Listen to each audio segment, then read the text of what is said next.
Ja sõber, tänane sõnum viib meid Jeeriko linna. See on Jeesuse viimane peatus enne Jeruusalemma jõudmist.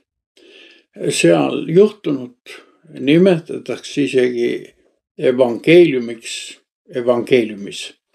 Siin öeldakse meile, et Jumalale pole olemas lootusetuid olukordi.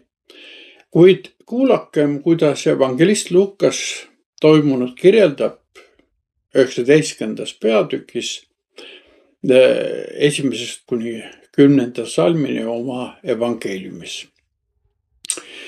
Ja kui Jeesus jõudis Jeerikosse, läks ta sealt läbi ja vaata, seal oli mees Sakkeus nimi. See oli tölnerite ülem ja ta oli rikas. Sakkeus püüdis näha saada, milline neist on Jeesus. Aga see ei õnnestunud rahva hulga pärast, sest ta oli lühikest kasvu. Siis ta jooksis ettepoole ja ronis mooruspuu otsa, et teda näha, sest Jeesus pidi sealt kaudu minema. Ja kui Jeesus sinna paika jõudis, vaatas ta üles ja ütles temale: Sakkeus, tule kiiresti maha, sest täna pean ma jääma sinu kotta. Ja Sakkeus tuli kiiresti maha ja võttis Jeesuse rõõmuga vastu. Ja seda nähes nurisesid kõik. Tema on patuse mehe juurde öömajale läinud. Sakkeus ütles aga issanda ette astudes: vaata, issand, poole oma varandusest annan ma vaestele. Ja kui ma olen kellelgi midagi välja pressinud, siis ma annan 4-kordselt tagasi. Aga Jeesus ütles talle: täna on sellele kojale tulnud pääste, sest ka tema on Abrahami poeg. Sest inimese poeg on tulnud otsima ja päästma kadunut. See on Jumala sõna ja püha evangeelium. Selle sündmuse peategelane on Sakkeus. Tema nimi tähendab puhas või ka süütu. Tegelikult oli ta ka Rooma riigi heaks töötav ülemtölner. Korruptant, keda vihati, sest ta kogus makse ja pettis inimesi. Ta kogus raha okupatsioonivõimudele, aga ei unustanud seejuures ka iseennast ja oma kaasosalisi. Meile öeldakse, et ta oli rikas. Jeesus aga õpetas, et kergem on kaamel minna läbi nõelaselma kui rikkal taevariiki.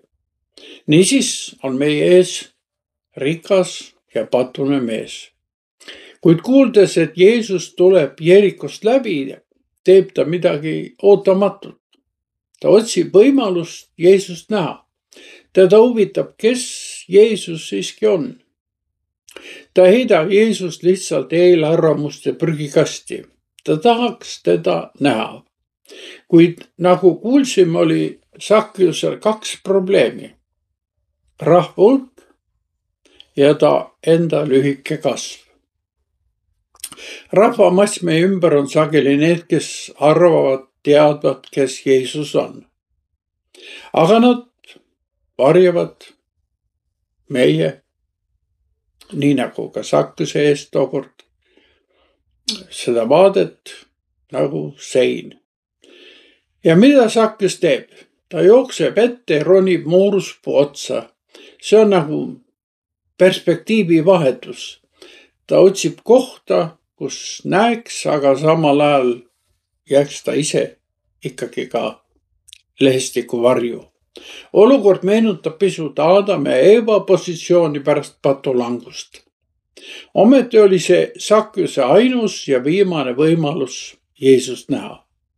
Ja nüüd toimub midagi erakordset. Jeesus peatub ja vaatab üles.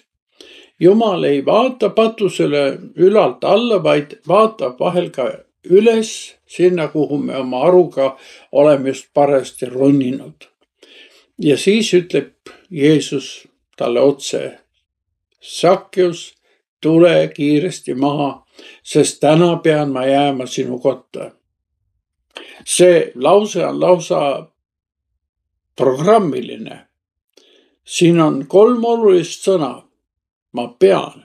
Jeesus teatab oma ülesandest, ta peab astuma patuse ellu. Täna, just nüüd on see hetk ja päev. See on midagi, mis ei kannata edasilükkamist.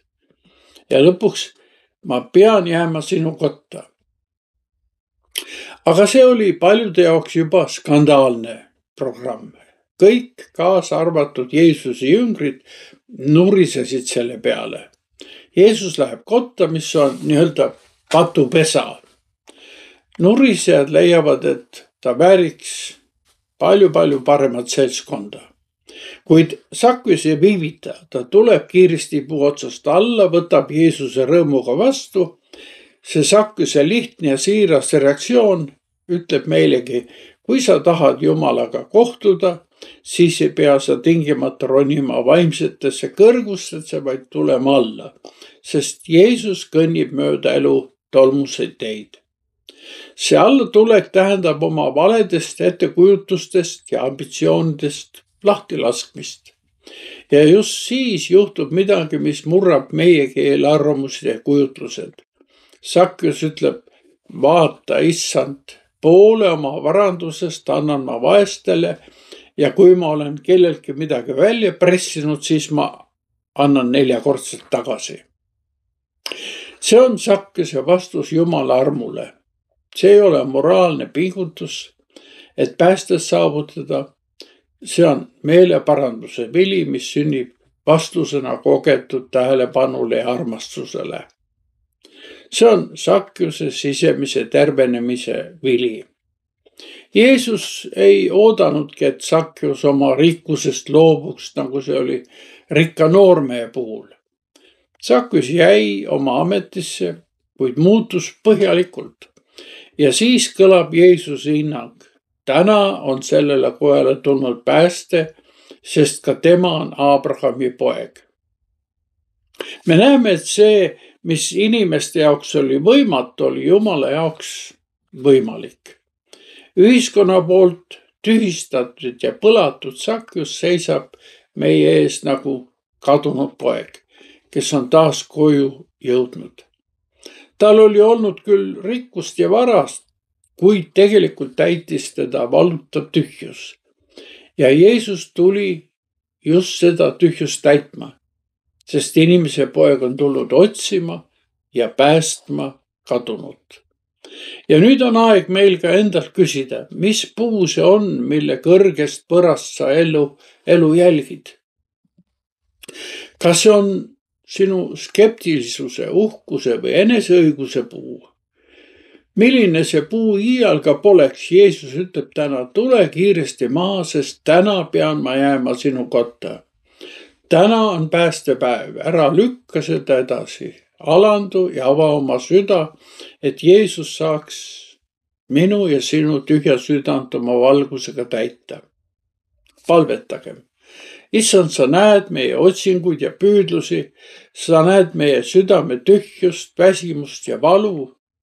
Ma tänan, et sa täna peatud ja astud mu südamesse ja täidad selle usu, lootuse ja armastuse valgusega.